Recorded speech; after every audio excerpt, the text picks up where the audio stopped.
Hello అండి, welcome to Lakshmidevi channel. ఈరోజు నేను తోటకూర కర్రీ చేస్తాను చూడండి. మా చిన్నతనంగా మా నానమ్మ ఇలా వండేదండి. ఆ టేస్ట్ మీకు చూపెడదామని నేను వండి చూపెడుతున్నా చూడండి. ముందుగా ఒక గిన్నె తీసుకొని తోటకూర సన్నగా కట్ చేసి కడిగి ఇలా గంజులు వేసుకోవాలండి. దానికి సరిపోను ఒక 5 పచ్చిమిర్చి వేయాలి. 3 కట్టల తోటకూర అండి.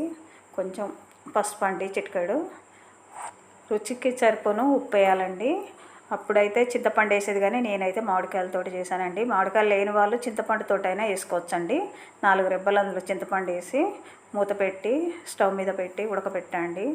అది దగ్గరికి అయ్యేంత వరకు ఉడకనివ్వాలండి. మధ్యలో ఒకసారి తీసి ఇలా కలుపుకోండి అండి. ఒకసారి కలుపుకొని మరొకసారి మూత పెట్టండి. మూత పెట్టిన తర్వాత మళ్ళీ కొంచెం ఒక 5-10 నిమిషాలలో అలా ఉడికిపోద్దండి. ఉడికిపోయాక మళ్ళీ ఒకసారి కలపండి. కలిపిన తర్వాత తీసి మూత పెట్టండి. మూత పెట్టిన తర్వాత 2 నిమిషాలకు ఆ నీరంతా ఇనికిపోయేటట్టుగా వాటర్ వస్తుందండి. ఆ వాటర్ అంతా ఇనికిపోయేటట్టుగా అలా నేను చూపెట్టినట్టుగా తీసి పక్కకు పెట్టుకోండి.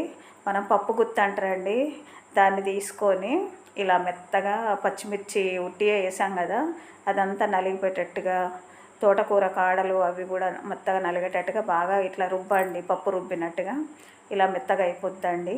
అలా అయిపోగానే మళ్ళీ ఒక ప్యాన్ పెట్టుకొని అందులో ఆయిల్ పోసుకొని తాలింపు గింజలు, ఎండుమిర్చి, ఒక 4 వెల్లుల్లిపాయలు కొంచెం దంచి అలా వేయండి. వేసి కొంచెం దోరగా అయ్యేంత వరకు వేపుకోండి. వేపుకున్నాక మనం రుద్ది పక్కకు పెట్టుకున్నాం కదండి తోటకూర, అందులో వేసి స్టవ్ ఆఫ్ చేసి కలుపుకోండి. మనం వేసిన తాలింపు మొత్తం కలిసిపోయేటట్టుగా ఒక 2 నిమిషాలు మంచిగా కలపండి. కలుపుకున్నాక ఇలా మొత్తం కలవాలండి. నూనె మొత్తం కూరకు పట్టేటట్టుగా కలపండి. స్టవ్ ఆఫ్ చేయండి.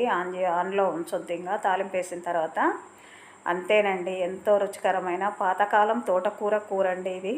మా అమ్మమ్మ ఇట్లా వండి పెట్టేదండి. మీరు కూడా ఒకసారి ఇలా ట్రై చేయండి. ఎప్పుడు మనం టమాటాలు వేసుకొని మామూలు కూరలు వండుతాం కదండి, ఇలా నేను చూపెట్టినట్టు కూడా ఒకసారి మీరు ట్రై చేయండి. మీకు నచ్చితే లైక్ చేయండి, షేర్ చేయండి. Thank you.